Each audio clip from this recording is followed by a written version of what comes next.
to what the proper attitude is.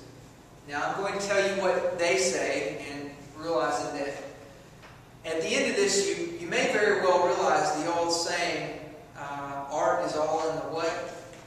Mind of the beholder. Mind of the beholder, or eye of the beholder, as it's typically said, all in the eye of the beholder. That to some degree, that might not be wrong. Okay? That might not be wrong. Alright? There are many that propose that, okay, the appropriate attitude or frame of mind for approaching art should be something like this. Disinterested. Okay? Your experience of the work shouldn't be affected by any interest in its possible practical uses. So when I go to look at the Mona Lisa, if I were to make it over there to France, to the Louvre, to check this out for myself, I'm supposed to put aside that I know this thing is a famous piece of artwork that's worth beyond, value. Okay? I'm supposed to put all that aside and be disinterested in how it could be used to buy me lots of sport bikes and whatever else I wanted. Okay? If I were the owner of it, obviously I wouldn't even be the owner of it. But I'm supposed to put all that aside. How many of you really think you can do that? I mean, you're really going to be able to turn off all that you've ever heard about this famous piece of artwork that its reputation precedes it when you go see it? Or are you going to be looking and go, I wonder what the big deal is about this? Is that really probably where you're going to be? Okay. So we're violating that rule, all right? But that's the approach you're supposed to have, is disinterest, according to many. Okay, distancing oneself from one's own personal concerns. So, once again, can you really empty all your baggage and look at a piece of artwork? For example, and this is just one that I can't help but use because it seems to kind of, I think, highlight what I'm getting at.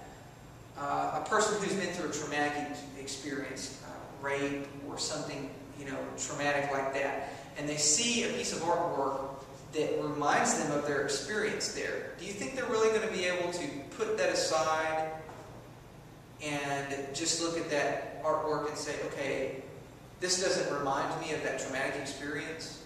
Do you think they're going to really be able to do that? But some people they don't want it to remind them of a bad experience, but they want it to convey some sort of emotion, a reminder, or something. I think that's what a lot of these that aren't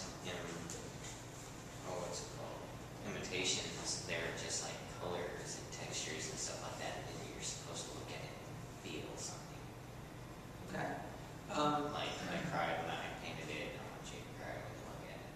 Okay. I see what you're saying. But, okay, they wanted to feel something, but that's one of the questions to raise is that feeling prescribed? I'm feeling this as I make this. Now I want you to, on the other end, feel the same way. Is it really possible, you think, to evoke the same response out of every person that looks at that artwork? Not the exact same. Probably not. Because we all have our different worldviews. We all have our different, little rose-colored glasses that we look through. And yet, we may find a lot of common ground. But we're culturally bound. We're experientially bound. We've all experienced different certain things that may, what somebody's trying to say may get lost in the immediate perception of, I don't even want to look at that because of whatever. Or, I was thinking there was a picture of the Holocaust where they had dead bodies piled up on a cart. I mean, just piled up.